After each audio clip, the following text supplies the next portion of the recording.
And we're live.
Hello, and welcome to my Manic Mondayz. I'm your host, CJ Robles. And tonight's episode is going to be a nice one. Got an Indie Escape brother in the house. Got a family member in. So we got Brandon E. Brooks. Be popping him in shortly. Just want to get everybody in here. Everybody get showing up. Get everybody in the class. Let's see. We got comments. What's up, Sean? What's going on, brother? What's up, Steve Gray? In the house. What's going on? So yeah, we're getting ready.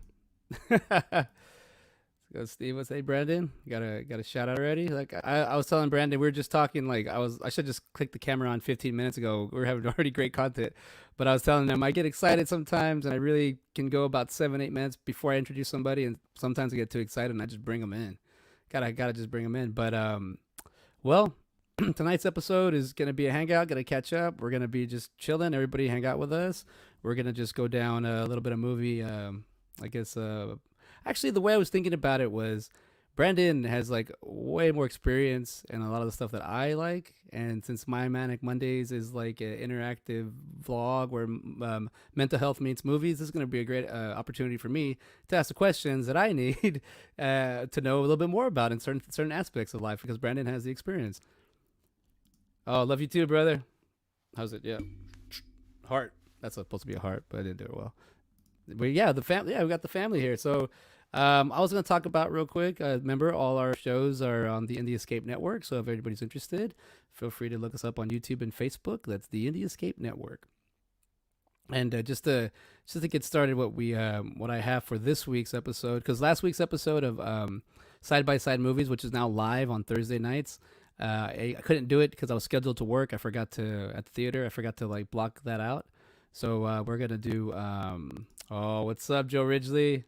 The man is in the hizzy. I was gonna do. We were gonna do The Mummy and The Mummy Returns, Brendan Fraser editions, not the Boris Karloff, which I have right here. That I happen to have right here. But we're gonna talk about these two. Ben and I are gonna take on these two movies, and we're gonna see what we're gonna come up about, just bring up, see what the topic goes. But we got this going on Thursday, and then this is just a little show and tell, just so we're gonna be if you want to hang out. Let's see, great flicks, yeah, and I got this one too at the Half Price Books. I was like, man, I'm gonna watch 3 movies this week of the Mummy. I really want to get into the characters and see how they really are. Have they progressed this from the I guess that's like the 50s to like the 1999.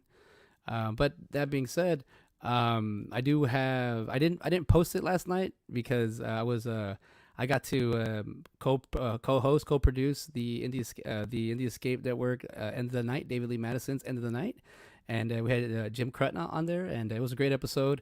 Man, it was a serious topic, but sprinkled with a lot of like just our form, our way of communicating and having a good time, and it came out very sincere and very informative. But my brother and I had talked about what are we going to do for Sci-Fi Sunday from my Manic Movies, And he said Star Wars. And I was like, yeah, but we're going to do Star Wars. We're going to do Empire Strikes Back. And that's what he said. He did say one of the old ones. And I was like, yeah, I guess by now it's one of the older ones. But yeah, we're doing Strike Back. So on this actually for this week's Sci-Fi Sunday, we're going to do The Empire Strikes Back down at the good old video store, the online content store. It says, dude, you can't beat Karloff. No, we can't. And I'm gonna really know. Thank you again for doing it. Yeah, no, Joe, thank you for asking me. I literally was just like, yeah, I'll do it. I got this. I love it. This is awesome. But that being said, a little bit of catching up, a little bit of things, but I don't want to waste any of the material that we have here. I'm not going to go into CJ's weekly movies because I didn't really have any movies this week. But you know what? Let's get it started. Let's get the man. Let's get the guy that we got for this episode, Brandon E. Brooks. Let's bring him in. Let's get this started because the conversation was flowing, and let's keep it going. What's up, Brandon? What's up, man? How are you? Doing well, man. Doing well. Thanks for having me. Man, thank you for coming on. Dude, your show, IOU, is awesome, and I'm happy that like now all our shows are kind of in gear, so we all get to see. But I did one thing about your show that I noticed that you do, but I felt like I had to return the favor. I got a little gift here for you, so I'm gonna play this little gift for you, and then we can get started.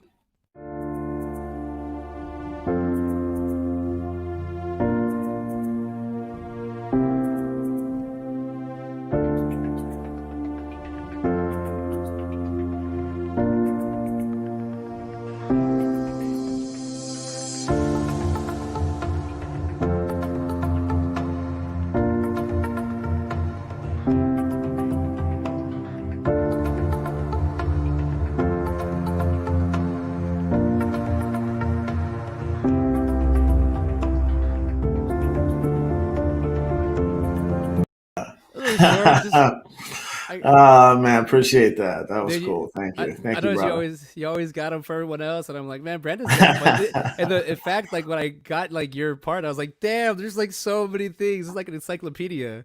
Let's go in here. Just I'm old. Yeah, dude, I got the David Arquette. I was like, oh damn, I want to meet him so bad. I know that cat. Yeah. What's up, Brandon? Great show last week. Thank you guys for watching. I appreciate it. Yeah, I'm having a blast doing it. I didn't know that I was gonna be able to do it well, but I mean, I'm getting my groove. So I appreciate you, Joe Ridgely, you, CJ, for the support as well. So and everybody, Scott, Steve, the whole Indie Escape family. So yeah. And we got Scott Meany. Say good evening, guys. What's up, Scott? And what's up, Scott? Brooks was here. So funny. So what's going on? I with you and the way like our relationship has been growing over the months and over the year, I'm starting to notice you do a lot of things, like a lot of things. And I guess I was just gonna let you know, where can we start off? Where do you when it comes to starting your form of, I guess, your medium, your creativity, where do you like to begin? Do you like to begin like writing? Do you like to begin just like with a scene in your head? Do you like to like blow off some like stress and just like write? Where do you start? Where does it all start for you? It usually starts with just a random idea, just something that pops in my head, and I could be watching a film, I could be listening to a podcast, could be anything, and then I get an idea, and I'll get usually for whatever reason I'll get like some type of dialogue that pops in my head that I like, and I'll just go on my phone and jot it down in my notes, and then sometimes that jotting down of that little piece of dialogue will turn into a synopsis, or it'll turn into scenes that kind of formulate into something that if I decide, I think this could be something. And a lot of that's turned into, I mean, at this point, I've probably written over 75 different types of screenplays or commercial copy or short films, whatever. But it just usually starts with an idea in my head, and just it goes from there. So yeah, like I mean, like you just said, like myself, like any little thing I can kind of just pick out or practice and write, because like that whole saying of like what you think, what you write, and what you film is not ever going to be the same. But I'm still at the old mindset of like, as long as you have something, I don't care what it is, just have something. And I mean, I think outside of just like having the indie escape, like before meeting everybody and having being able to have like a resources or just an outlet to talk to somebody, like it was really hard for me to kind of figure out how do I narrow this down, or who can I like not just like follow, or who can I actually see, or somebody I can does what I do or does what I want to do. And a lot of the stuff you do, I tend to do or I like, and it's like, conventions, and it's also like filmmaking and just writing and all that. When did the conventions come in for you? Like, how did that like really, Ooh, like, when did you just? I mean, that's I remember true. it was a while That's back, but yeah. It started probably. I mean, a little over 20 years ago. One of my Brian L. Jones, who was one of my business partners, who passed away from kidney failure. okay. Yeah, God, almost 20 years ago. He kind of introduced me to it. He was a huge horror fan, and he would go to like little showcases of like indie films like Evil Dead, like special screenings and different things in the Philadelphia market. And him and I met, and then he brought me to one. The first thing I ever went to was this little theater in South Jersey where Evil Dead was showing, and Bruce Campbell was there, just sitting at a table, like signing autographs for like $25 and taking pictures with people.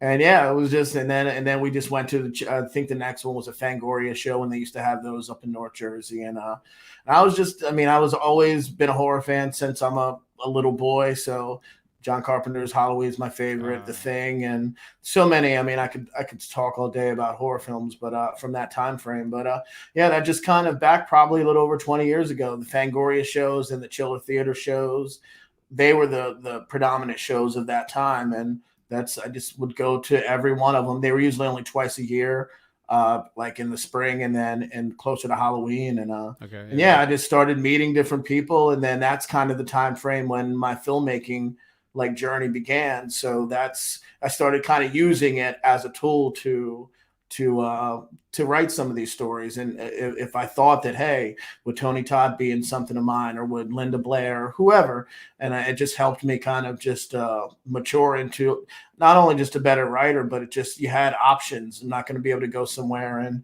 talk directly to Tom Cruise or Bruce Willis, Yeah. but you can go and you can talk to a lot of the horror icons and horror actors that are in stuff. So, Was Halloween the first horror movie you actually saw, or? no, the first one that I can actually recollect seeing, oh gosh, as a little boy, I believe was Hitchcock's The Birds. I think Oh that was the yeah. first one. And then I loved everything after that. I would just take in whether it was Psycho or Rear Window, anything, even Alfred Hitchcock Presents. Like I was just obsessed with that, his type of storytelling from the cinema and on television and in film. And then John Carpenter's, that was 78, but that movie just was one of the ones that just stuck with me because it's very simplistic. It's not based off of jump scares or blood and gore. It's just that score, and still till this day, people obviously rave about it as their favorite, because again, it's so simplistic, but it's still as effective as anything that's ever been made in the horror genre. You can learn from that movie still. We did it on Side by Side. We kind of messed up. We did 1978, and we compared it to Halloween Kills. I kind of thought it was like we were kind of, let's see what the newest one. I didn't know it was we didn't know there was like a trilogy of the newest ones. Yeah, as it I forgot what the first one's called. It's Halloween Kills and Halloween Ends or something like that. But Yeah, yeah. anyways, I did notice on the 1978, the John Carpenter one it was like, what do you call it? It's a stalker movie. Like it's a Yeah. very slow, and you're like getting to feel like it doesn't make you uncomfortable, but it's starting to get you to that. It'll, like, if you watch this movie, it'll prime you for other movies, opposed to being able to jump into like these horror movies. But those movies are like, John Carpenter's movies are amazing. I met him last year at a like a Wizard World, just online like this. Oh wow. Okay. And he was like, "What do you want to talk about?" And I just like I said, I fanboy out, and I fanboyed out, and I was just like, I can't even think. I had all my questions here, and it's just like my everything went blurry, and I was like, "It's John Carpenter, holy crap!" And even in the interview, and once I post that, you'll even see me go like, "You know what? I just want to say that I got to spend 2 minutes with you, man. That's it. Like, I can't." And my main thing was Ghost of Mars. I Yeah. watched that Mhm. movie, and I was like, and I love Resident Evil, like when it first came out, like when I was a kid, and that was like one of my first favorite horror games. I was like, "Oh crap, this is awesome." Um, I wish that they would have made Resident Evil like they made Ghost of Mars, like that John Carpenter's Mhm. version. Yeah. That would have been a badass Resident Evil, I and it's agree. I and agree. and it's just John Carpenter, the way he makes the movies and the way he makes them himself. I kind of like, it's kind of like what you do, right? You do everything. Yeah, just I mean, as much as I can. I mean, I'd love to do less, but you have to for budgetary purposes. And but you're right, Carpenter's it's just their master classes in suspense and just how to build a mood. Like I mean, when you watch They Live, when you watch anything of his that's out there from Halloween and all the way up to The Thing, which is another absolute classic. They're just like I said, master classes in just how to create like terror and sheer horror. And it's not, you don't see that as much today. A lot of it's is the jump scares and is that just everything is too bright and you don't get as much. I don't really get scared anymore watching things. So I do have to kind of revert back to the 70s or sometimes foreign cinema that actually has an aesthetic that is scary. But yeah, Carpenter is one of the absolute masters. Absolutely. That reminds, like you just said, like you don't really get scared on certain movies. It's like when I go hoop with my buddies and they invite me and they got their group of guys that just talk smack the whole time, and I'm cool as a cucumber out there shooting my shots, draining them, and they're just smack talking me, and then finally we get a break and they're just like, man, your boy don't really break under pressure. I go, well, you guys talking crap, like that doesn't scare me. Like, you know what scares me? A phone bill, gas bill, hospital bill. That's especially these me. Gas prices right now. Yeah, that's pretty scary. Man, the memes. Oh, that'll even help me segue. Like the memes right now for gas prices are hilarious. But I'm like, hey, that's kind of like a fact that's expensive. Yeah. Like we gotta watch out. But I'll say, leading and segueing from memes, you do post a lot, and I mean a lot of motivational quotes, videos, whatever. I can't even. There's so many things. They're so diverse. Like, is that something that you do like that just to remind yourself, or is it for the other audience, or what inspires you to do that? It's just it's things that I see on a daily basis that inspire me. I mean, I have to constantly just self-motivate because again, it is a tough business. It's a tough business, whether it's trying to make projects yourself financially or trying to get a job acting or writing or whatever it is that I'm doing. And you do have to have down times, those lean years where sometimes the phone's not ringing or you're not getting that job. So I just like when I see motivational things, it's not to like kind of beat a dead horse and kind of, oh, look at my motivational tag of today or whatever. It's just more so that I saw a meme, whether it was a Denzel or a John Cena or whatever it was that inspired me. So I'll just put it on my, I'll forward it on my posts or whatever. And if it helps somebody out, there's people that have messaged me and said, oh, thanks, I needed that. That's just what I needed that day. So, but it's cool that there are people that are affected by it because again, there's so much negativity in this world that not just the big situations like we were talking about last night on David Madison's show, but they're just negativity on social media and everywhere. So if you can post something positive or say something nice about something, then why not? Like, because there's not enough of it. Yeah, and it does, because it's, you know how Facebook will, like, if you and I chat, the next post you do, it'll, like, when I get on there, it'll show me. And sometimes we'll chat, and then it is good just to open your phone and see a nice, like, Keanu Reeves freaking quote, or you know what? I mean, I have him right here. I was reading some of your IMDb, and Brandon Lee was one of your favorite actors. Yeah. Oh, that was a great quote at the beginning of the show. I wanted to say that. Yeah, that touched me. Yeah. Yeah, like I saw that. I was like, you know what? Brandon Lee is like one of my favorite just actors. I just like the little time he had here on the earth was inspiring a lot. And when I saw that quote, I was like, "Holy crap! He said that. That's like a really good quote for like. How does he have a little strange? Like he's like perfect to me, you know." it's like wow. That's what's great. I mean, like hopefully one of my guests on IOU a few weeks back, Bill Allen, was his best friend when he was in his formative years, and he told me many stories. And there's a screenplay that he's trying to produce about Brandon, and you find out so much about the person that he was, like just as.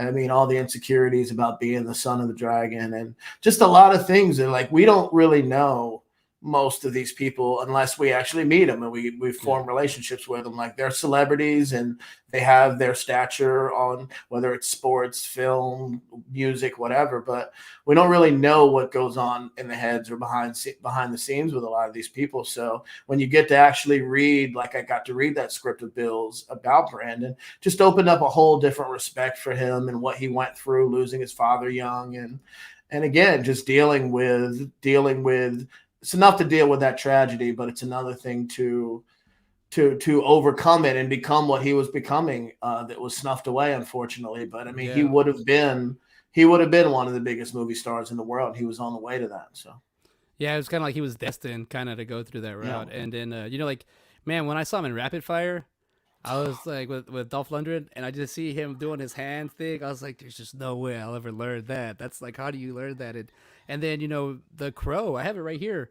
It's like it's not just like, it's one of those movies that like I'm not like, oh, it's my favorite movie. It's just a great movie from beginning to the end. Like every second that was sand into that timeline is valuable, and it's like, it's one of those I do call perfect movies, and also has an awesome soundtrack. Oh, amazing soundtrack. And it's like you said, I mean, it's beautifully shot. It's the mood that it's created by everybody involved in that. It was just, again, it's something that kind of gets underrated because it's not put in the annals of the greatest movies of all time. But for me, it is like you said, a perfect movie because there is a message, there is the feels all over it, from not just like love never dies, but like, again, it's true cinema. That it's a shame that Brandon never got to see the final product, because I'm sure he would have been proud of what Alex Proyas and all of them did with it. Yeah, I feel like he still lives in that movie. I feel like he's in, like, I don't want to say trapped, but I feel like his soul's in that movie, and that's why it's always great. And I feel like even when I show my son when he's older, I'm pretty sure he's gonna be like, oh wow, because it's just such a great movie. It just makes me, it does make me like sad, and the part that we never got to see after that. Yeah, We never got to see, even if that gunshot tragedy would have happened 10 years later, it's still, we just like, or like 5 years later, you have like 5 years of him making more movies would have been amazing. Yeah, you just feel like you're robbed with certain artists. Some we get a huge body of work, and we actually saw the potential of many, whether it was music artists or actors that passed away in their 50s or 60s. But it almost feels like we were robbed of what Brandon could have given us, and he would have been Neo. And that's no slight to Keanu Reeves, but because he's an amazing talent as well, and an amazing person. But again, he was on that fast track to the moon and beyond. So it is sad to think of what he would have become. Yeah, man, that's awesome. Let me get some of these comments in to see. Joe Ridgely, Brandon, don't mention our meeting tomorrow night. We may have another producer job coming up for CJ. Hey, I'll be ready. I love this. Good evening, everyone. Tim Melican. Yeah, Melican. Yeah, he's my Subsoil Films brother. How's it going, Tim? Thanks for watching, buddy. Steve Gray, you're I can't even say that. Genuosity is refreshing, and Brandon, you rock, brother. Thanks, Steve. I appreciate you, man. All right. Yeah. He says you guys will probably love a new story match project coming soon. Oh, I can't wait. Oh, yeah, awesome. Yeah. Steve has some great stuff. I mean, everybody nice, here. Steve. Nice, Steve. Yeah, yeah. You got some actors on the screen and some creative people, man. Like, look us up.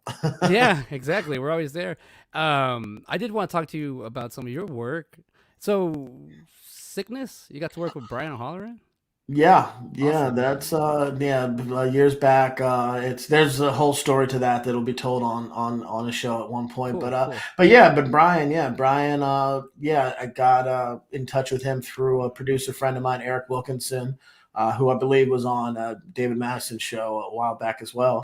And they had been friends for years and worked on other projects. And I talked to Brian on the phone and pitched him a role in the film that, again, was meant for a trilogy. The movie has since changed to a movie called Ill. It's kind of a different reiteration of the film, but yeah, Brian was great. Brian was great to work with. He came in a couple days, and yeah, he delivered. He's an absolute pro. So like I said, and the whole cast. I mean, Katarina Lee Waters, who was on IOU a few weeks back, is the female lead, and Fallon Maressa, who's been a great friend for many years, is a fantastic actress and singer, and the whole cast.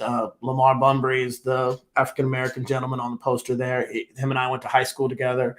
and we're still great friends. And he's a fantastic actor and singer, and so the whole cast was great. So I mean, I'm looking forward to some news coming up soon about the release of that film. So. Yeah, I was like, I thought there was a movie called Ill that he made. I was looking for, and then Yeah, Sickness. I it's was kind of like, it's one of the yeah, sick. it's actually what I did kind of was I made Sickness gosh, probably a decade ago, and then years later it kind of morphed into a different project because of the HD SD type Oh thing. So it yeah, was a distributor issue where I had shot some of it early in SD when that was kind of the affordable method of filming, and then the HD footage, it wasn't acceptable distribution wise. Like really now SD is kind of just a dinosaur. yeah. So I ended up taking Sickness. So Sickness will be a web series that will be out on Tubi TV upcoming soon. I'll make a announcement about that soon, and Ill will become its own project Okay. that uh that stars Brian and Katarina and Fallon and everybody else that I mentioned. So. Yeah, dude, I did want to actually show you that I got my from IOU my signatures. This is Oh, awesome. nice from Brooke. Nice. Yeah, dude. Yeah, Brooke and Tony Todd. Yeah, yeah. Awesome, Dude, awesome. this is what I love too about this. Like it brings it like another level, you know. She was like that episode you had where she was just like chock full of like not it was like I felt like there was like a giant treasure chest full of gold that was just No, jumping out. It was like just so much knowledge here. Like she has no. so much experience and the fact that she like you know made it to me and gave me some advice on there, I was like, that's so cool. Like that gives it gives that motivation you need or the little it's just something tiny, you know. Yeah, And to me it can help me grow or it can help me figure out where I really like what I want to like express that day. You know, my Manic Mondays is mental health. You know, like where movies and mental health meet, and these little things for me they build my confidence. They build what I have to because without knowing it, like we're all artists here on this yeah, network. But you throw something out, you're throwing it out, and it's what people are gonna I don't you know it's what we your peers see and what other people see, but at the end of the day you still got to create it, you still got to throw it out, and sometimes you just need that little nudge, that little push to get you to be like, oh, okay, yeah, yeah. they believe in me or they give me that much of I'm at the point now where it's like, well, come on, show us what you got or Yeah. bring and I'm like I love it, like it's like okay, let's go, and it's like something I never thought I would because I don't mean to put down my city, but I'm not finding that here, but I'm finding it online, and even amongst finding it online I'm still not finding it in my city. So to Yeah, me, sometimes you have to move to where it is. I mean, yeah, go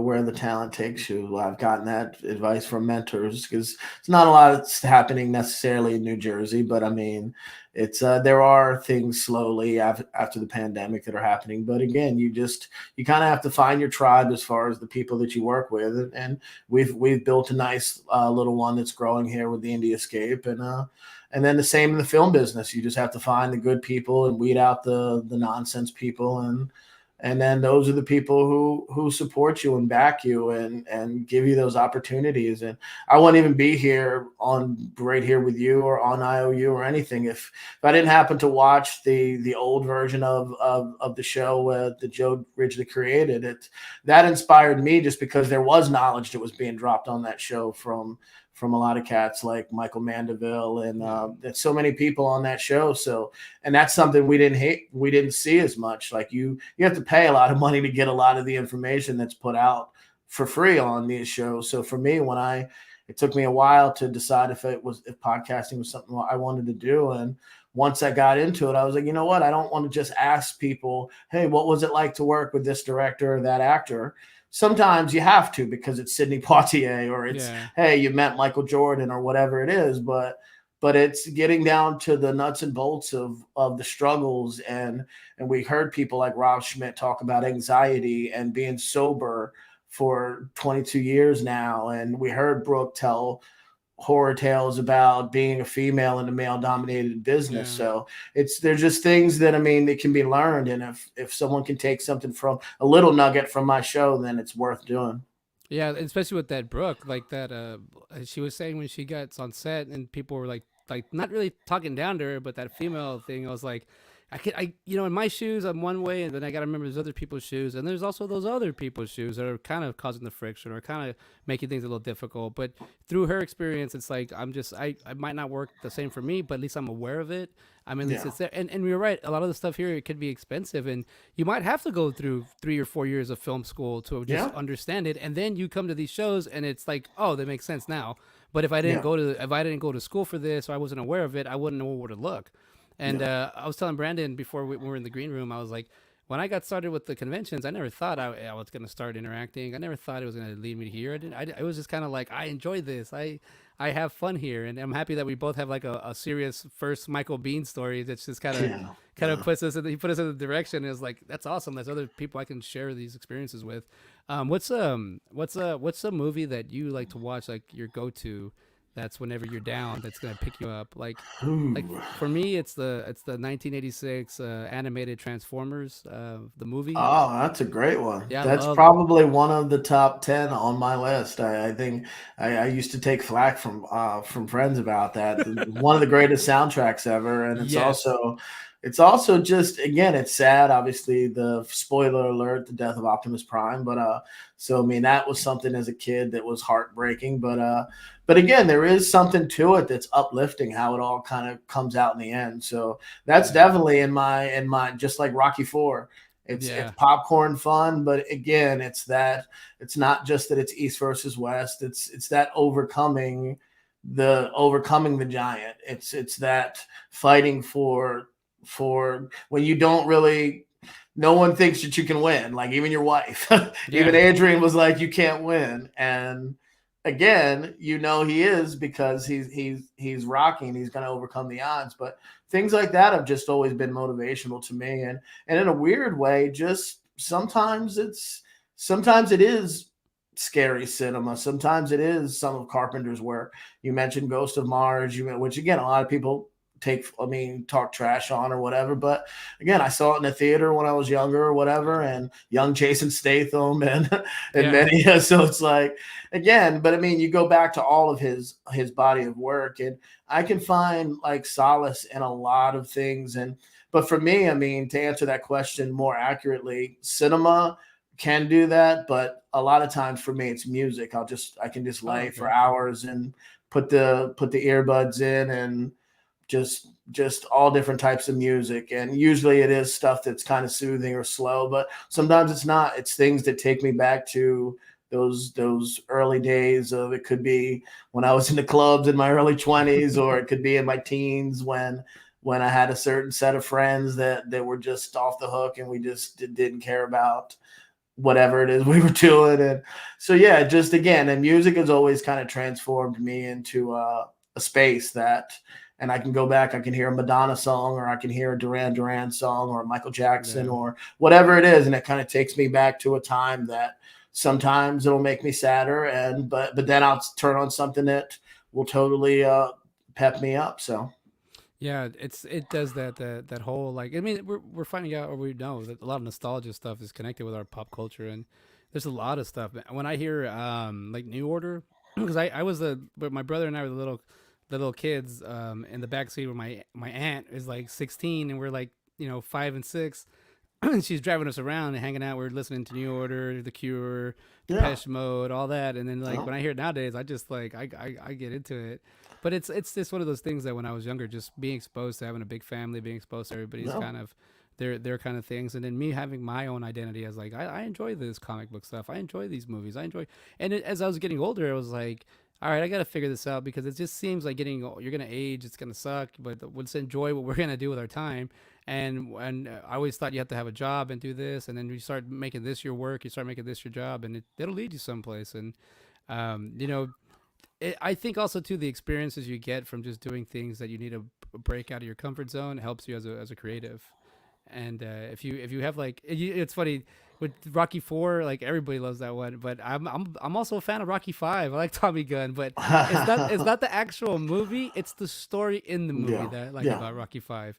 And I think when I was really young and I got to see those movies, they really like like I don't know, that it just seemed like a fun way to to tell a story, yeah, a new way. Because even when you're watching a Rocky Five, Like I just remember being so into it, being like, just kick his ass, and They then fight res them yeah, to the streets, they and you're like, resonate. Yeah, yes. they resonate with you differently. That's why they're classic and they'll live forever because you're right. Like I mean, it takes a lot of flack, but I still get amped up when he's like you knock him down, now you try knocking me down. Like and that's that like I'm like, yeah, they're gonna go to the streets and like that's I mean it's still and the same in part three with Mr. T, like when he flirts with Adrian on the stat like again, it's these movies were created for that. I mean, no one knew obviously at the time of the nostalgic value, Yeah, but when you look back at all of those films, even when I look back at First Blood and some of those movies like Commando and yeah. some of these movies that they give you that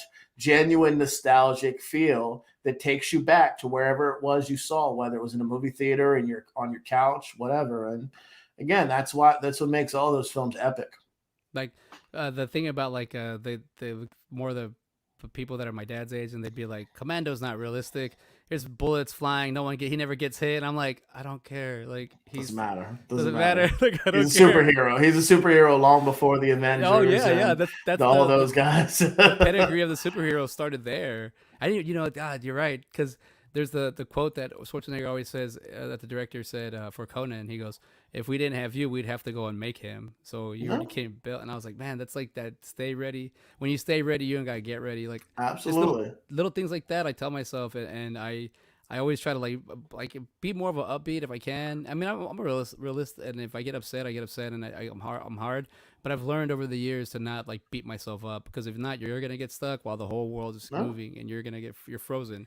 So I've no. learned to just let things slide and go. And then movie sets are different. Like I used to take, like when things wouldn't go my way on a movie set, I take it personal. Like I'd be like, Mhm. you Yeah. you had one thing to do and you didn't do it. And then nowadays, I'm so flexible and so like used to seeing like the BS that I'm like, all right, whatever. Yeah. What can I film with what I have right now?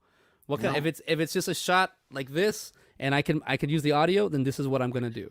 Yeah. Now it's like the problem solving portion has kicked in on me, and I Yeah. love it. And it's like Yeah. before, it used to be like, I have everything, I have every dot set, A B C D No. E. We just got to get to E, and we're stuck Yeah. on B. Like really, I No. can't get And yeah, because you're not realizing that Murphy's law is going to take effect and bad things are going to happen. And I was the same way up until probably maybe 6, 7 years ago. And you plan things out so like intricately and it's again not thinking that oh this is going to happen or the power could go out or Yeah. whatever could transpire and again so I just started kind of zenning and just saying you know what I've done my best to prep to get to the moment of the day of the shoot and only thing I can do is try to execute and again when things go wrong I don't have that oh my god like that stress because you just got to deal with it if you prep Yeah. properly then that's why I tell people not to rush into things when they get so gung ho sometimes because I've done it years ago when I started. Like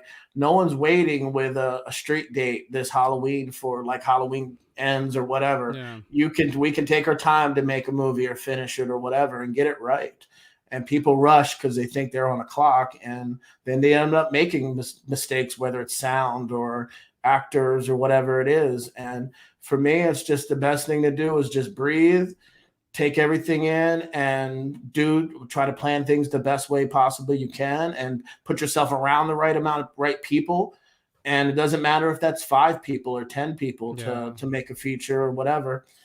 Like at least they're the right people that all have your back and are going to support you to the finish line. So Yeah, I've learned that it's more. I'd rather have somebody who listens with no experience than somebody who knows what they're doing that wants to do what they want to do. Like yeah, it's a group. Yeah, absolutely, I totally. absolutely.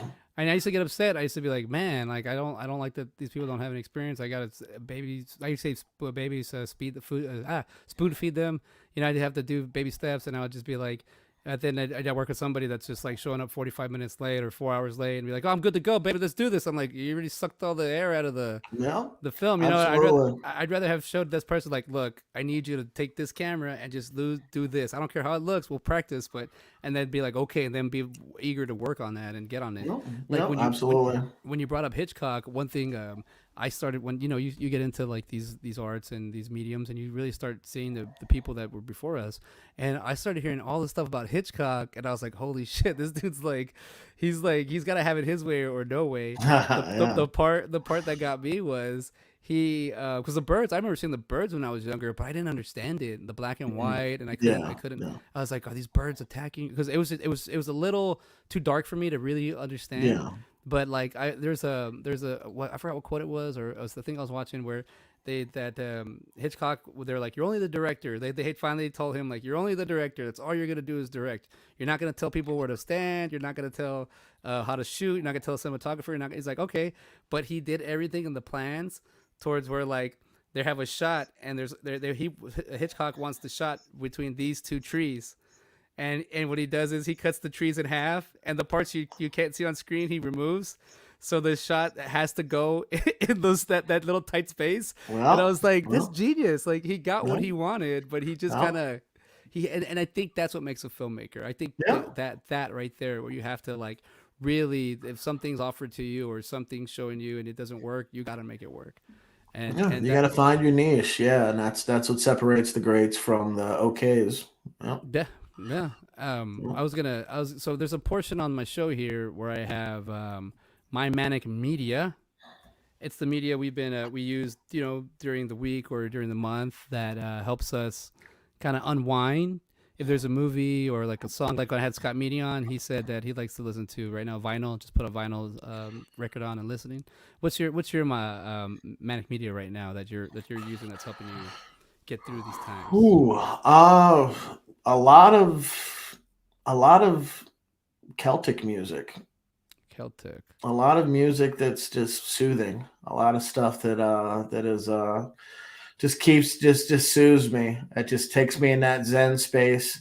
Sometimes, like, I mean, I love music. I mean, I'd probably be in that business if not for this one. But yeah, just a lot of just music, just genuine music, and sometimes it's orchestral, and sometimes it's opera, or even stuff like Portishead that is Yeah. very different, and it just I'm transfixed with it, so I can just lay down in the dark and just close my eyes and just go to just Zen. I mean, I need that. I need to do that probably once a week just to Yeah. clear my mind of all the craziness and nonsense. Because again, it's this is what your show's about. It's like the mental health, and it took me a long time to get to a point where I was comfortable in my own skin, and just even just to be able to lessen the stress. Yeah. Like, I mean, I remember probably 5 6 years ago going after a big shoot, going directly to, after probably a 12-hour shoot, going directly to a clinic because it wasn't feeling well. And the doctor was like, my did took my blood pressure, and he was like, and it was skyrocketing. He was like, dude, he's like, if you keep going this way, you're gonna die.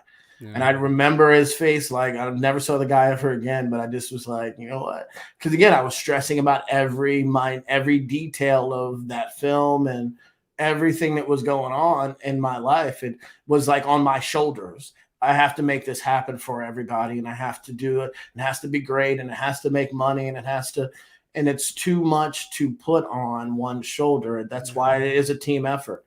So again, that's why I tell people, just again, Zen, and just do your best. And if you're blessed enough to create something that ends up having fans, then that's great. But that's not the reason I do it. I do it for me, and I do it for the love and the passion of it. Yeah. And speaking about music, we got a musician in the house as well, Scott Schiaffo. What's Dudes up, bouncing Scott? late here, best from New Jersey. Stay awesome. That I'm pretty sure that's what Scott uses to like play music or to unwind. And Yeah. like what you're saying right now, going to the doctor, and there's I kind of developed, like, I don't want to call it like what's up, Scott? What's What's up, up, boys? Uncle Scott? It's What's up, Scott in the brother? house. Thanks It's for a watching. Thank you. It's like a thanks God. It's like a defense mechanism, and it started happening to me when I started work, because waiting tables and being in that environment, not some places are nice, but a lot of them very negative, very and then physical negative, like someone's yelling at you or someone's putting you down. And I've been on movie sets like that, and still wasn't the same. Movie sets happen more behind your back, but this stuff is more like this stuff. So I remember just being to the point sometimes where I'm like, I know I gotta focus more on my graphics, focus more on my movies, on that, because that helps me unwind, that helps me like be better. But one of these things that would happen is, and I'll share it on my show, I don't care. What happens is I would get like constipated at a restaurant because my body was just like, I don't want to be here anymore. Yeah. So we're not gonna poop. I don't want to be here. And I was just like, wow, like my body's telling me like I don't want to be here anymore. And it's true. Yeah, CJ, man, like it's. I mean, hey, it's great to share that, but it's real. And I always say real talk for my show, and it's real talk on this one every week too. And it's right. Like years ago, when I decided I was going to do this full time, I was in one of those jobs, and you're right. There's no more drama than in department stores, restaurants, and I mean the rumors and all the stuff flying around, who's sleeping with who, and all this. And it was so stressful. I'd been running a department store that's I mean, many years ago, went out of business, but again, I probably did it for 6 or 7 years, and I was just in my early 20s stressed. And I'm like, why am I stressed in my early 20s working this job that I don't like dealing with furniture and customer service? And I just, again, you were right. I would look for anything to kind of call off, or I found acting around that time, acting classes. And I would just, if I got extra work, I'd be like, yep, I'm sorry, I got extra work, and not show up, and the boss would get mad or whatever. But I was good at my job there, so he didn't fire me. So it was just one of them things that one day I just came in with and cashed in my 401k and came in with a resignation letter and said that was it. Had no idea what I was going to do, like if this business was going to work. But I just was like, you know what? I need to do something else for at the time, people didn't speak about mental health, but it was about that. It was about, I am 23, 24 years old, and I'm miserable working 2 to 10 or 7 to 11 or whatever it was, and in a dead end job. So for me, that was the best decision I ever made, because I always say this to people. I said, I've had some of the greatest times in my life when I had like $6 in my pocket. So. Yeah, that's always like when we were like really young and we started living on our own, and we'd throw house parties or at my place, and then I'd have like 30, 40, 50 people, and I'd be like, okay, whatever. And then I'd have like a party like a month later with like 4 or 5, and I had so much fun. Yeah. I was like, wow, you don't need, it's all quality. It's not quantity. It's absolutely. Quality. Or if you even have that, if you could find the quality and the quantity, go for it. But for me, I was like, it's too much.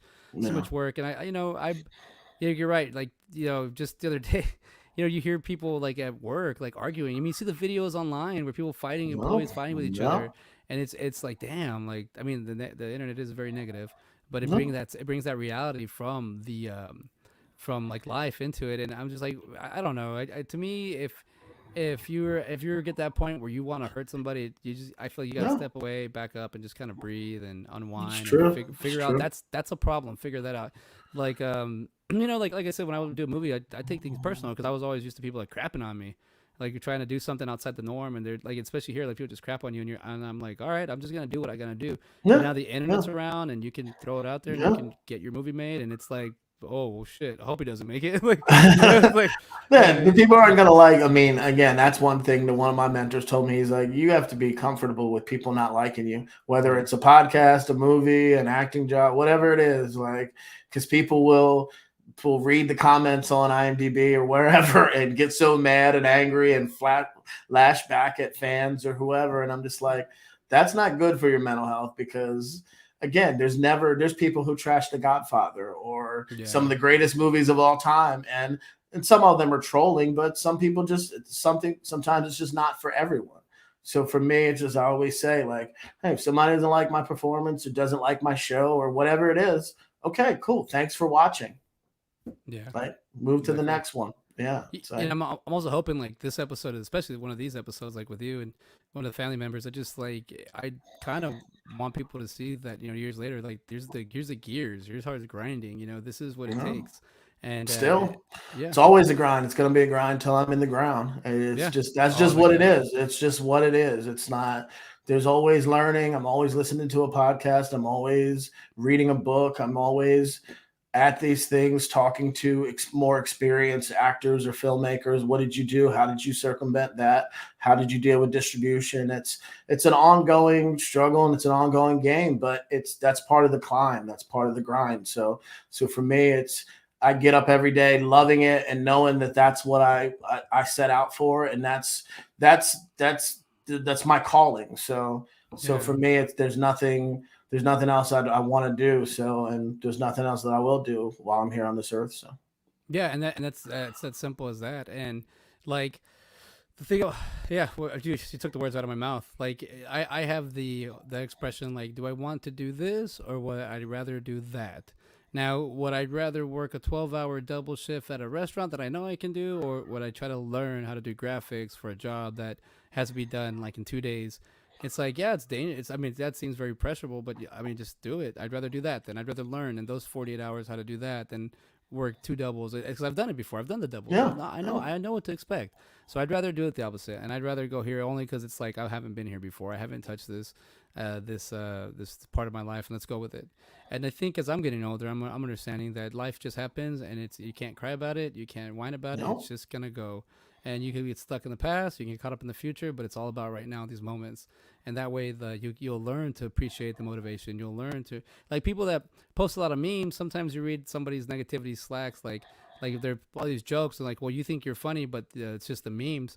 But in the back of my mind, I'm like, yeah, that person might not be writing those funny memes, those jokes, but they're throwing it out there. And they could be saying anything else. They could be putting other people down. They could be saying stupid things. They could be talking about politics. You know, it's like they could. And I'm like, I'd rather them put a funny, dumb little meme that makes me go giggle, and then I'll move on, opposed to being like, oh, what is this? You know, and I think the fact that this sources that we have, like this internet thing, it's I don't know. People take it for the way they want to take it. There's so many different ways to take this stuff. I don't know. Yeah, I just learned a few years ago. I was talking to a gentleman that was schooling me on the art of hashtags, and I didn't know anything about. Hadn't even joined Instagram at the time, and he was telling me, oh yeah, if you hashtag this at certain times of the day, and you get more viewers and this, and I'm listening to him, and at the time I'm just like, okay, this is a lot of tomfoolery, but but then it was true. Like once I started applying it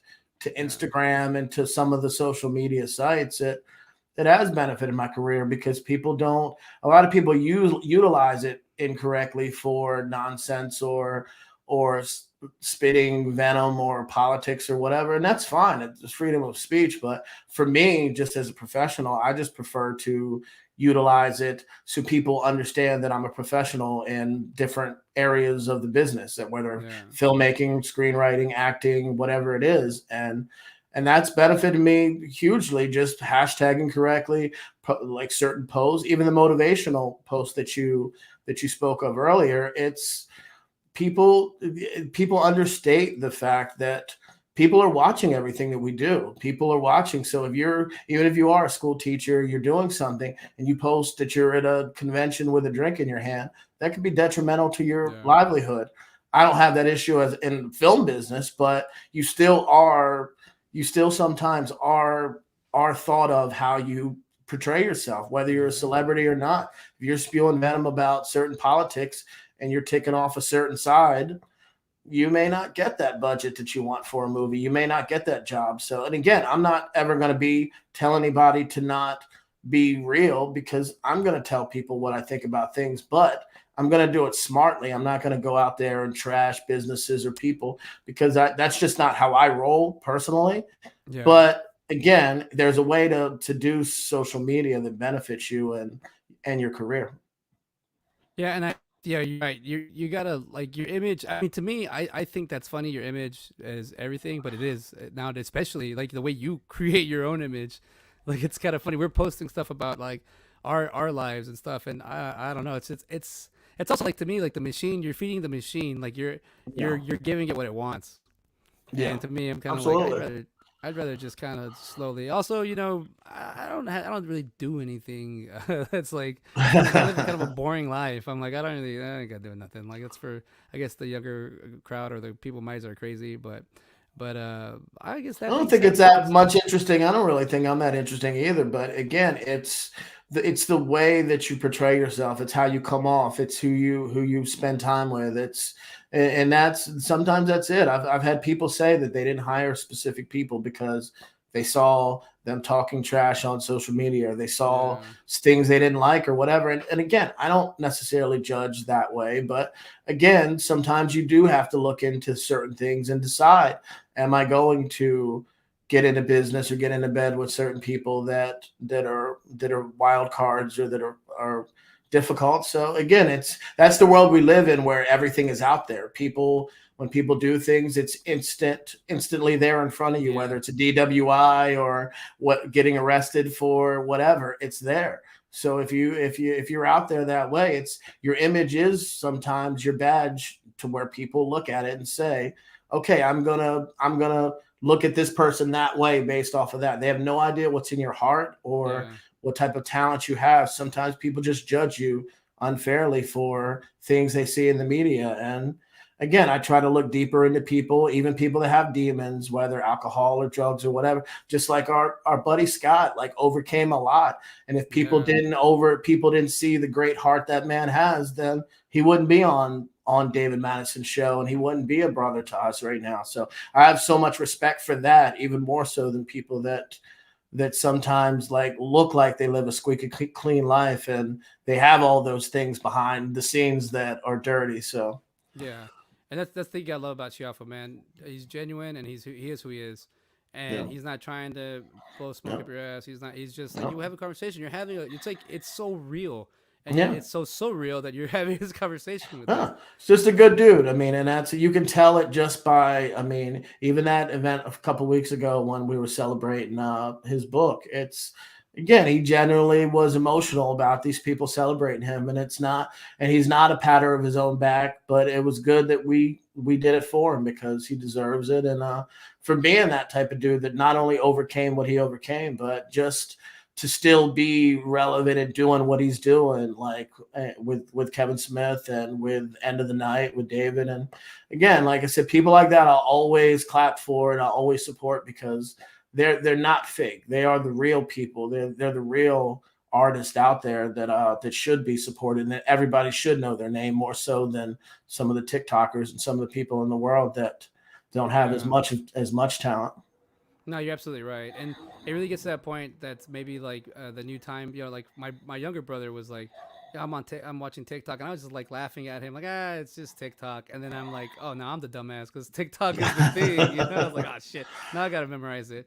But you know, like seeing like, and that's what I gotta say about Shiafo. When you see someone older than you that's gone through it, and you're younger, and then you feel like there's only a few people you can connect to, and happen to meet him, and it just was like, dude, like he's like he's been there. Like I know there's a path for me. Yeah, At least I know if I can't see it, I know I can go that way. I yeah, know I can figure that out, and I think I'm grateful for that. You know, when even at the Rhode Island convention when I was there, like everybody was just happy to see him, and they're like, "Hey, what's up?" And like, you know, even like Anderson, I was talking to Jeff Anderson, and Scott comes up to us and he goes, "Hey, CJ's a good guy," and then Anderson goes, "You know Schiaffo?" I go, "Yeah." He goes, "Fucking A." And I was like, that was just so cool. Like that yeah, expression, like it was such a yeah. genuine, like He he just, validated, yeah. Just, I mean, from a short, having just met you, and that's, like I said, that's how you can tell the genuinely good cats, is that they don't have that ego.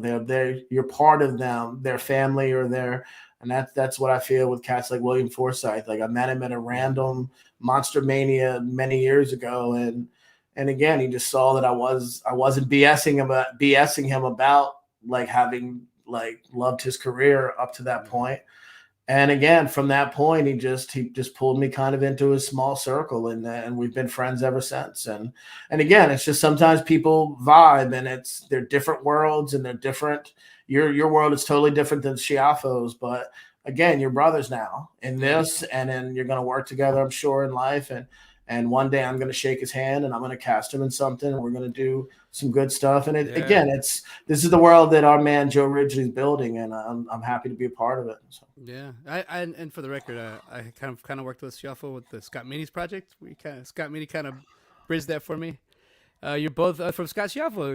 You're both too kind. Yes, you both mentioned that I have shared and will share the dark stuff, so we can all get to the light together. Yes, thank you, dude. Love you for that, Scott. Man, it like I said, it helps someone like myself. Like when I am in the dark, I know I don't have to worry because I'll No. get out of it. Because I know you have, and I've seen myself do it.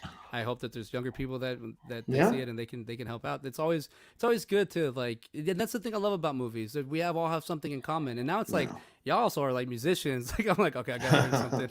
And it's like, but like the thing I like is like there's a common interest here, and we don't have to talk about what reality around the physical bubble that we're in that people want to talk about. Like I can go and talk to my friends like this. We can have this. Yeah. And as the internet, as we're saying, like it is a negative place. It also brings stuff like this, and Yeah. I couldn't have like really imagined like having like this kind of connection with people and getting to know more and wanting to grow more and just as an individual like it keeps me in check. And that's what my show side by side with Ben Garrett Yeah. and I, like I was like, dude, this turned into like a funny little thing, but now it's like I want to check up on you. I want to know how you're doing. I want to make sure Yeah. like it's our weekly catch up, and Yeah. we're bringing it to everybody, and I love that. I love that Ben's open to that.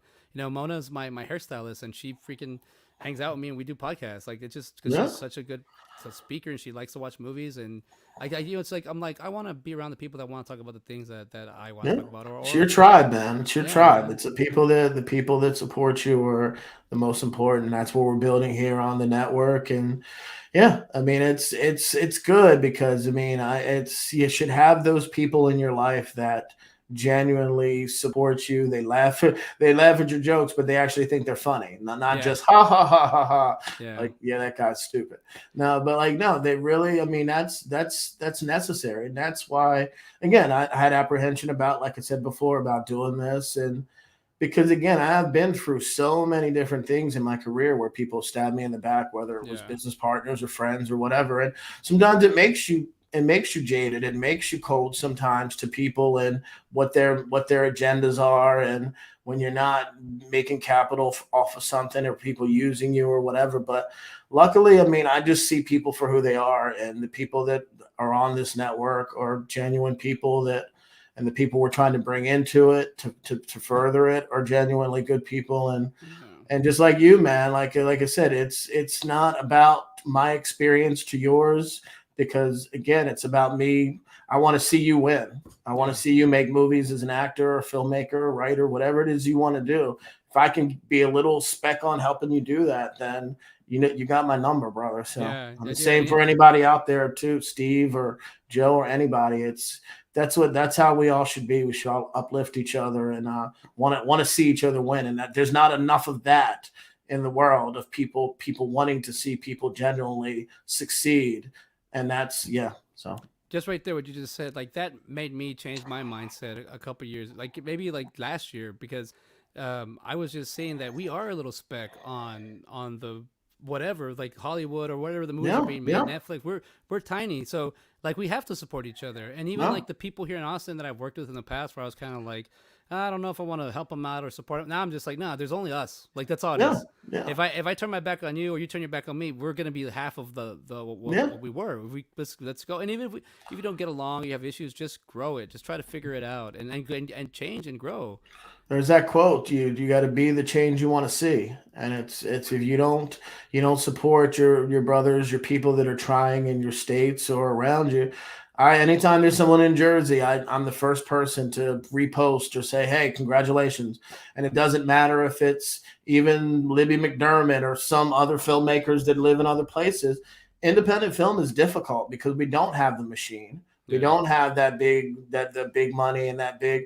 But again, we have to support each other by going and watching our stuff on Tubi or Amazon or whatever. That's why I went and I watched Darkness Waits, and I go and I watch whatever Steve Gray makes or anybody. You tell me you made a film and I'll go watch it, and yeah, hopefully you'll do the same and you'll reciprocate for me. So that's what we have to do. That's why Clerks became what it became, because people supported Kevin and that small little film, and it became obviously epic and grew a universe. But again, without people in Jersey that were like, you know what, we're going to support this, we may not have that universe that we have today. yeah. You're absolutely right, dude. Joe Ridgely happened to said, "We're building something amazing, guys. It's pretty cool seeing everyone grow. We have an awesome foundation that I just know is going to kill it." That I know we are. Sorry, Joe did send me something before we finish off. Huh. I wanted to post it. It's about Steve. So get that here. But I do have everything going. I think we're going down the episode. I think like with everything that you say and the way everything you bring it, like I gotta say that just shows the steps and that like not to say like following you as it like do what you do, but it's just like you're leaving enough blueprints for people to be like, hey, this is how you get started. This is where you go. There's really like no excuses. Like, oh, you do this, you do that, and you come back and show us because you're gonna have the support. David Lee Madison, dude, Juscalfo, Joe, like Ridgely, like all these cats. Like as soon as they like when I asked, Dave's already been in one of my movies. Like I just asked him, and he Yeah. did the shot, Yeah. and I was like, dude, that's like so insane that this guy's like, to my eyes, a professional filmmaker, and he was just like, yo, I'll be in your work. Like that to me is a big plus and a Absolutely. big I hello. that's what I said before. I wouldn't have been here if I wasn't watching the Indie Brigade before this, and if I wasn't watching Dave and Scott on End of the Night. That's inspiring to me because they were not only they were supporting each other, but they were bringing on great guests. They had educational outlooks in it that people could learn from or whatever, and they were just building something. So, and that's why I'm glad Joe's continued to build it because again, but without the foundation of David and Scott and Joe, like this, again, we wouldn't be doing this. So, Yeah, so for me, I give a huge shout out to those guys because that's why I always am there Sunday night and for as many of the shows as possible to support because as many as I can because again, there would be no IOU without End of the Night or yeah. the Indie Brigade. So, True, true. I do want to leave with two things. First one will be a little bit more on the sadder note because I know you posted this, and I was like, I do think that we should always remember our passing of the people that were before us, and Scott Hall. absolutely, absolutely, the bad guy, absolutely. Rest in power, man. Yeah, I got to meet him a couple times, and always respectful. And yeah, one of the legends of professional wrestling. I grew up as a huge wrestling fan as a kid, and I haven't been as much in the last probably decade or more or so. But again, one of the legends, one of the absolute best. And yeah, he will be missed. He had legions of fans, Yeah. and yeah, definitely. If I had a toothpick, I would throw it at the webcam Chico. for Chico. Yo, Chico.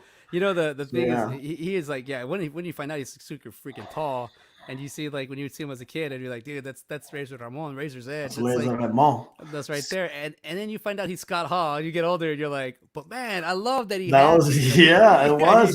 man. He had that character man down. And Yeah, he's one of those. I told you earlier that I'll get him on the next go around. I had three times, three conventions I was around. He was there, and I was like, I'll get him on the next. And then this, and yeah, it's just like, damn. But it's all right. Does it? It's that's a selfish thing on my part. But the fact that he was still doing it, he was still out. yeah, And then you even watch what's it called? The Jake the Snake yeah. documentary. Jake the Snake. Yeah, Yeah, yeah. It's a he's great in it, doc.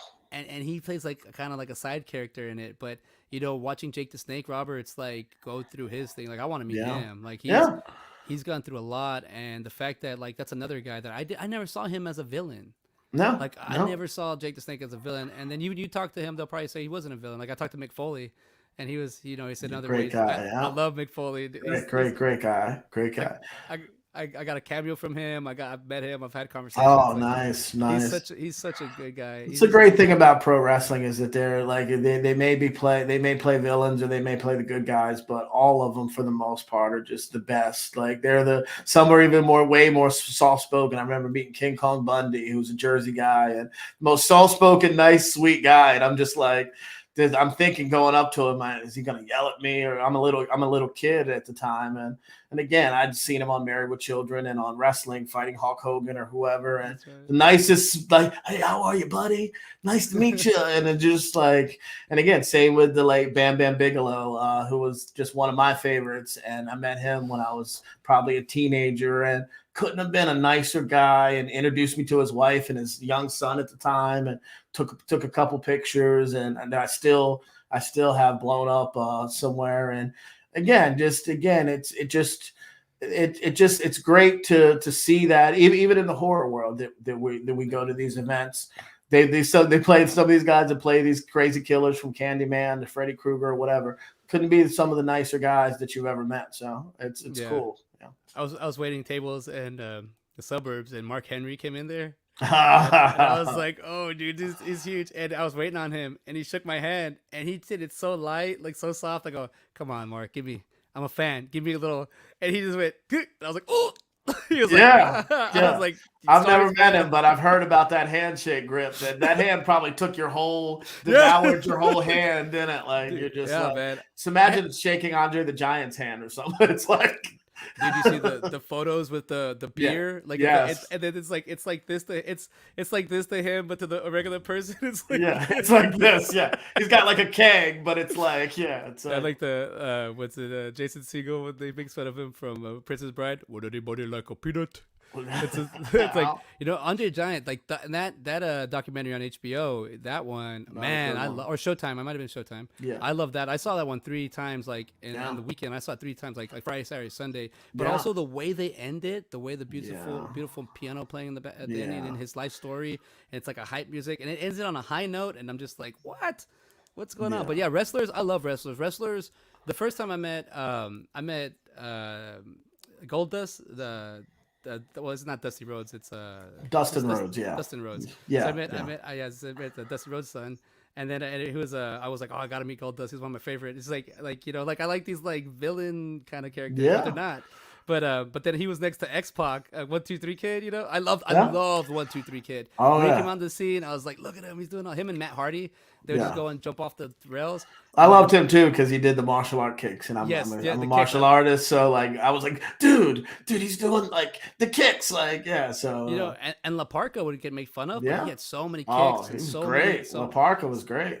I loved it. It was Goldust and he's taking a photo. I should post it, but he said I have a photo with him and we're posing, and then X-Pac goes, "Look at that, man! That's a shit hug right there. You better not pay him." And then he goes, "You better be quiet." And then they start getting into it, but like showmanship, Yeah, And showmanship. it's just like, oh my god, I'm in the middle of this, and I'm just like a kid, like a geek, just in here, like oh. Or the one time, what's his name? I met Ray Park, but I forgot the other guy, Adrian Paul. So I met Ray Park. Oh, I'm a huge Highlander the series fan. Dude, Oh. it was so cool. I gotta post the video I have of Ray Park. I have some amazing video of Ray Park working a dual bladed lightsaber. Nice. But so some guy dressed as Obi-Wan and Anakin as the regular Jedis. They showed up and they showed Ray Park, and he's like, "All right, let me do it."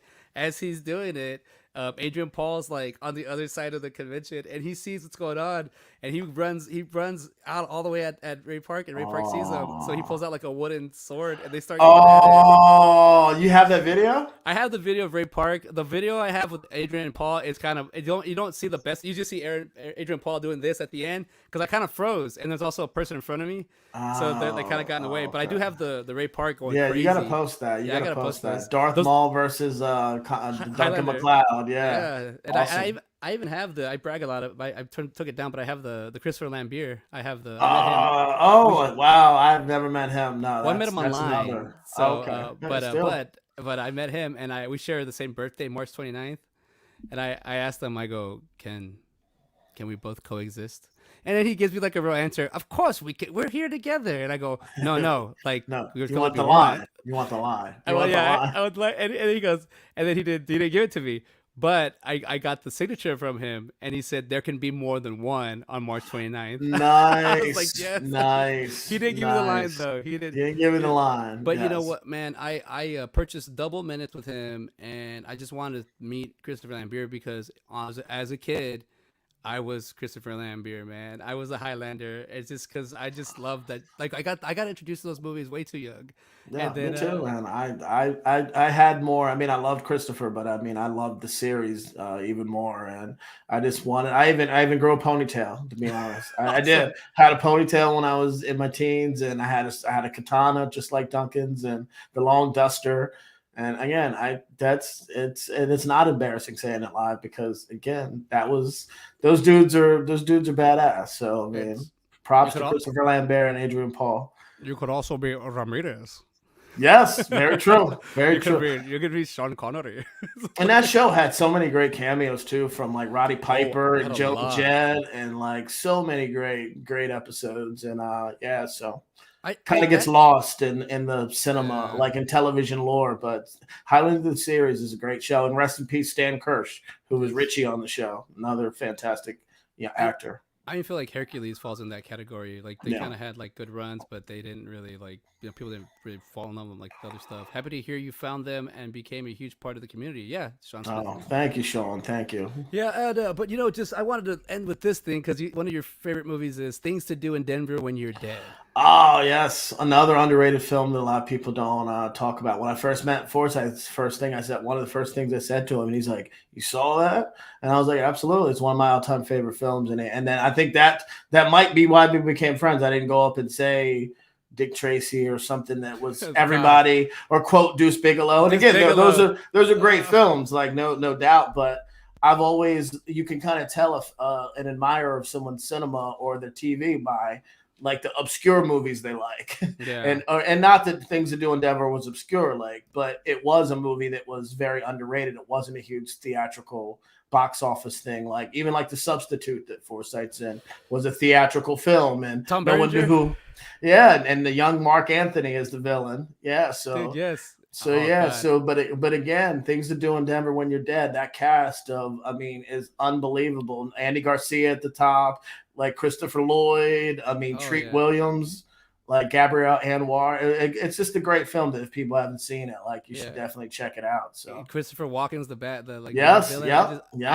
I haven't seen this, but you have not, but man, you better go watch it. It's a treat, man. Bill Nunn.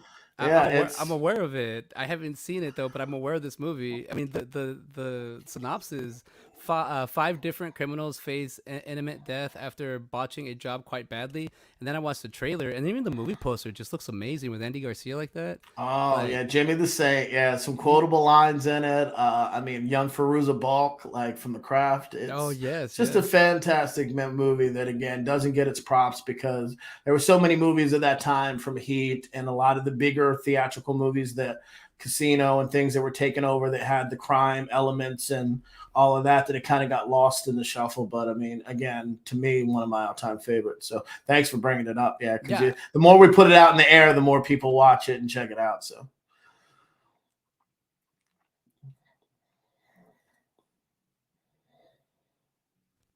Oh, sorry. Yeah. Sorry, my computer froze. I was like freaking out. Okay. No, but no, dude, totally. Like, the reason I bring that up because I'm gonna watch it. Yeah, so do it. Yeah, do it. I'm gonna get into it because I was just saying the cast alone. I mean, it's Andy Garcia, Christopher Walken, Christopher Lloyd, William Forsythe, Bill Nunn, Treat Williams, Jack Warden, Steve Buscemi, and then Steve Buscemi is a hitman, and he's great. And I'm gonna tell you this, and we'll have a conversation after it. But Andy Garcia might be one of the smoothest characters ever on cinema in this film. He is so smooth in the scenes with Gabrielle Anwar, and that made me want to be an actor. Like I literally watched that and I said, that dude is he's too cool for school. So like, you'll know what I mean when you watch it. Watch him as Jimmy the Saint. So and I think like Highlander was my first, because wrestling, and I just wanted to bring this up with you. Wrestling is so fun in the sense that like it's kind of like when you're younger, it's easy to fall into it, but it's kind of your first theatrical where you're making those scenes, and then you kind of move into like Highlander there, and you're Duncan MacLeod, and you're doing your more fighting scenes, and then you move on to like, actually, what was I going to bring up? You have like, after that you get that, and then you have what was I had to tip my tongue. Sorry, like action films, you do action films. So then you really start stretching it. You really start seeing it, and like this kind of movies where this is kind of like a thinker kind of a. Then it really starts helping you like understand like, well, how do I write this kind of scenario? Where do I? And then you start. I think as such a little kid, I remember writing little stories that I was like, but then you get caught here and you can't do that, and then before you know it, I kind of had like a little story of like, oh, we can kind of rob the bank like this, or you can find the diamonds like this with the jewels. And I gotta say, the imagination of when you start off as a kid and you just kind of keep feeding into it a little bit and just kind of see I like the combination of like real life and cinema. Absolutely. It makes you believe. It makes you believe too. And that's the greatness of cinema, is that like, even I was a huge action fan. I mean, I was huge since I was a kid, but action as well. And then finding Jackie Chan and Jet Li and people, and even the B movies of the time when I was growing up, I'm a huge Mark Dacascos fan. Yeah. He's one of my and people that I owe you, I'm going to get, because again, growing up and watching Only the Strong and Drive and Crying Freeman and Brotherhood of the Wolf, and again, those were times when, again, they were formative years, but there were the Van Dams and the Segals, but those guys that were on like Showtime, like Mark and Gary Daniels and Cynthia Rothrock, like those are all like films that I still have a library of VHS and CDs of right now, that or DVDs of right now, and yeah, I want to keep that alive, because it's few and far between now. We have Michael J. White and Scott Adkins and some greats now, but it's not like it was when we were growing up, when we had that huge, like every week there was multiple martial art B movies that were coming out with different people, and we had the big movies that were building the big Van Dams and those people like that. So, but again, you're right. It just, those nostalgic times were times that again will be forever epic, at least in my mind, and I'm sure millions of others. I think there's one of the locations I go to, there's a guy that rocks the Hard Target Van Damme mullet, and he wears tight jeans, and I'm like, that dude better learn how to do a roundhouse, or he looks like he has the Van Damme mullet down pretty hardcore, and I'm like, but he better do a roundhouse or kick to the face. That's another great one. Lance Hendrickson's a great villain in it. Like, it's, again, those movies just will always be classics. There's never going to be another Roadhouse or Tango and Cash, or there's so many movies that just again, I still can, anytime I turn on the TV, it doesn't matter where they are, where it is in the film, I'll stop and let it play out. And I'm like, I did that with Tango and Cash the other night, and it was like where they break out of prison right at that point, and I'm like, I watched it to the end. And it's so ridiculous, like they would die totally, but again, that's the art of cinema. It takes you someplace that is a magical world, where like when people get to, it's funny, I'll read reviews or listen to reactions, and people sometimes break things down so seriously, and I'm like, dude, like, just have fun. It's a fun movie. It's flying sharks. It's people jumping out of planes. Fast and Furious isn't meant to win Oscars. It's not meant to like captivate the mind. Watch Memento. Watch like movies like that if you want like a real captivating story or something. Watch Inception. Don't watch like some schlocky like shark movie, or some movie about fast cars like flying through from one skyscraper to another. So not meant to be serious, people. So. Yeah, and I think just like, I like that. Like when we did Norbit and Nutty Professor, we were just watching them just to go. But I was like, you know why I love Norbit more? I could just unplug my mind. And I could just watch a bunch of like slapstick, and I don't gotta take it serious. Exactly, because Nutty Professor, it gets emotional. Like I remember watching that in the movie, and I felt bad for Sherman. Like when they're making fun of him, was it Dave Chappelle? Wasn't it? Yeah. I'm like, and I felt bad, and I'm like, I felt bad. But Norbert, you don't. You're right. Some movies, I love Bowfinger. It's just fun. Yes. And so. I like, mine's like, Dave Chappelle, it's Fatzilla. He's like, yeah, and then when Eddie Murphy, you get that redemption. He goes, oh, Reggie, I've heard of dreadlocks, but shitlocks. It's just like loses it. And then I remember being a kid and watching that and being like, oh, he said shitlocks. Oh man, like I was in the theater just laughing. And it's like, I always forget that Eddie Murphy was like 21 when he did Beverly Hills Cop. He was so young when he did those movies. And I was like, that mustache helps him look a little bit older, but it's like, I forget those forever classic. Coming to America, The Golden Child, like those movies, I still laugh hard when I watch them. Can I please have? Yes. I want the knife. Dude, that's a great movie. And also the transformation scenes in Golden Child are great. Like the little Pepsi guy turns into something, Like they're like, if you take your time and really make a John Carpenter movie like The Thing, and after you find out like it lost to E.T., another alien movie, and that's like a family home. It's a great movie. Yeah. But like I totally love The Thing, and the amount of time it was put into it, and the art and the crafts. Like I don't know where to begin with that movie. Yeah, the practical effects are just, unbelievable. Still unmatched till today. It's like, and I can't like, man, I can't just feel like, how could it be on set? Because sometimes when you're on set, you don't see it. You're just doing it. You don't feel it, and then all these years it still holds up. Sean Smithson, great show again, and guest. Always a pleasure seeing you too. Thanks, Sean. I know we're Thank running you, a little Sean. late, but it's in the Escape family member. We're hanging out, All good. It's and all it's good. it's it's good. We're about to wrap it up, but you know, I did want to talk about one thing, but we don't have to get there. We'll go later. I'll catch up with you later on it. I just your movies, like I see a lot of like you have like producer credits, and then you have like a man possessed. Like you have all I want like this is awesome that you were part of all these like these movies, you know, and Yeah, it's part of the journey. Yeah, there's a lot of that's the I think those two you can see on Tubi and Amazon, I believe. And yeah, just it's all part of the journey from whether a producer, director, sometimes behind the scenes doing stunts, acting, assistant directing, whatever it was. I mean, a couple films coming out this year that I'm pretty proud of. One that's a horror anthology called High Fear, and the film part it's a horror anthology, but the one I'm in is called The Streets Are Watching, and it's directed by Tony Goggles, who's a buddy of mine, and one now is a buddy of mine, and yeah, it's a cool. I got to actually take my hair out and be crazy and be a crazy yeah. like crazy homeless dude in Trenton, New Jersey, and that's kind of you don't know if he's Michael Myers or if he's a good guy or not, which you'll have to watch and see. And Yeah, I'm definitely looking forward to that. yeah, so it's Um, so yeah, there's a lot, and I also got to play a soldier in a film that I shot that probably a few years ago now, but hopefully it's going to come out sometime soon. So if you see photos of me with a gun, then I mean that was cool too, just kicking ass and kind of being a combat veteran or whatever. So yeah, I have a huge respect for. That's where I started as an actor 20 plus years ago at Weiss Bear and Ryan in Atlantic City, New Jersey, and I still love it. I mean, even though the filmmaking and the stuff that I'm trying to do with Tim Milliken, who was on earlier with Subsoil Films, and stuff of mine that I'm still trying to make, and I still write for hire all the time. But acting is just something that's always going to be in my blood, and I love to do it. yeah, So yeah, like myself, man. I didn't realize how hard it was. Like I like theater. I'm an improv actor, and as a yeah. kid it was great, but even as a kid, as a teen doing film, I was always like, damn, like this is hard. I remember one of my first movies I did. Right, I got asked to be in.